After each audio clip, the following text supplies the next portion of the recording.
You are standing on a quiet residential street at dusk. The streetlights flicker on one by one. A soft evening breeze carries the distant hum of traffic and the occasional bark of a dog. You glance up at the utility pole and notice a small, nondescript box bolted high above the sidewalk. It looks like any other piece of city infrastructure. Power meter, traffic sensor, nothing remarkable. Your phone buzzes with a local news alert about another shooting across town. You keep walking. A car backfires 2 blocks over. Somewhere, an algorithm is already listening. A few seconds later, a police cruiser rolls past with lights off, moving with purpose toward a location no one called in. You feel a slight tightness in your chest. The city is listening. Welcome to the Subtext Project. ShotSpotter, now operated by the company SoundThinking, is an acoustic gunshot detection network. It deploys arrays of specialized microphones, typically 15 to 25 sensors per square mile, mounted high on rooftops, streetlights, and buildings. These sensors remain powered and active around the clock. They do not continuously stream audio. Instead, onboard digital signal processing constantly evaluates incoming sound for a very specific signature.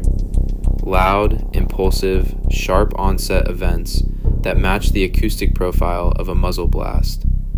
When 3 or more sensors detect the same event, the system measures the precise time difference of arrival.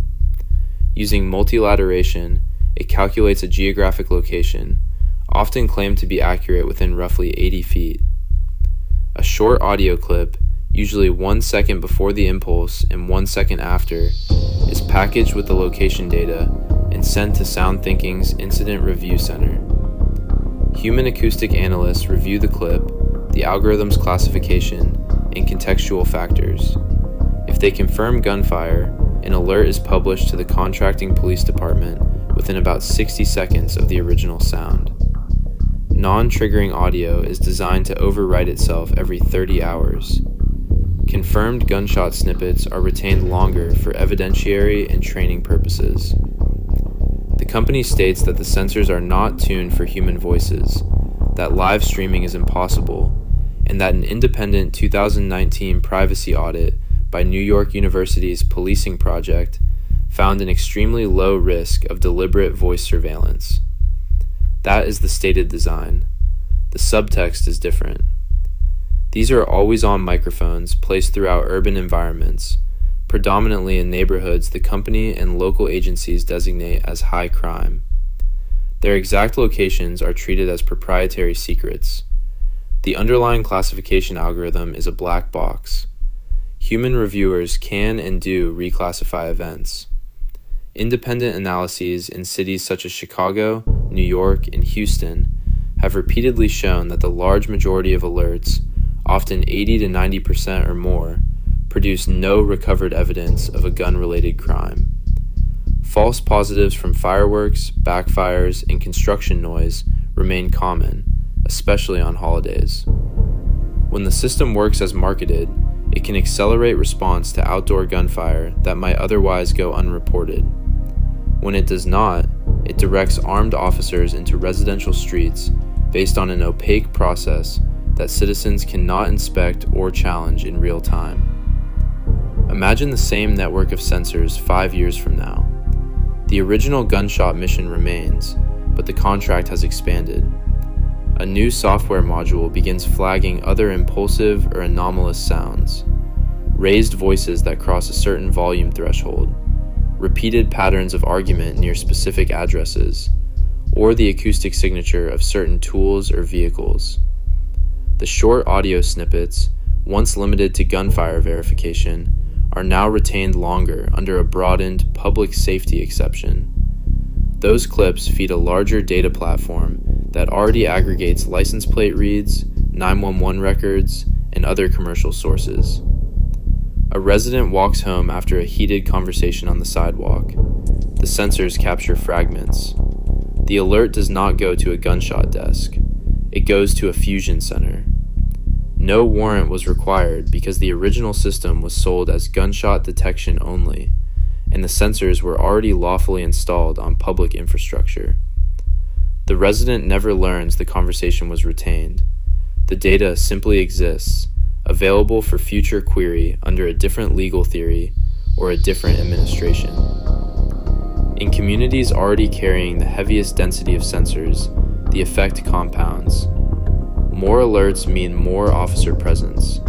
More presence means more discretionary stops. The statistical hotspots justify more sensors. The loop tightens without any single decision point that feels like a dramatic expansion of surveillance power. It simply looks like improved public safety technology doing its job. Protecting against this category of ambient surveillance begins with awareness of its physical footprint. Look upward. Small, weatherproof enclosures on poles, rooftops, or utility boxes that do not match ordinary lighting or traffic equipment are worth noting, especially in clusters. Sensor locations are deliberately withheld from the public, but leaked datasets and local advocacy mapping efforts have revealed patterns in multiple cities. Demand transparency at the municipal level. Contracts, accuracy audits, data retention schedules, and third-party sharing agreements should be public records. Ask whether the agency retains the raw audio beyond the manufacturer's default 30-hour window and under what legal standard it can be accessed or subpoenaed. Support independent third-party testing of detection rates rather than relying solely on the vendor's published accuracy claims. On the personal side, treat public outdoor conversations with the same caution you would apply to any always-on microphone environment. Sensitive discussions belong indoors or in controlled private spaces. Out-of-band verification matters when police appear without a citizen 911 call. Ask whether the response was driven by an acoustic alert and request the corresponding incident number for later public records inquiry. Layered defense also includes policy pressure. Cities that have terminated or declined to renew contracts have cited high false positive rates, questionable return on investment, and civil liberties concerns. Documented community opposition and independent audits have influenced those decisions. Hardware-backed privacy tools cannot silence a citywide sensor array, but organized, informed local scrutiny can limit its expansion and force greater accountability around what the sensors actually capture and how long that data lives. The most dangerous threats often look normal. A small box on a utility pole does not announce itself as a surveillance node. It presents as infrastructure. The subtext is the continuous acoustic monitoring of public space, concentrated where certain communities live, governed by proprietary code and contracts that most residents never see. If you enjoyed the podcast, consider hitting the subscribe button to help support the channel. Thank you for listening, and welcome to the Subtext Project.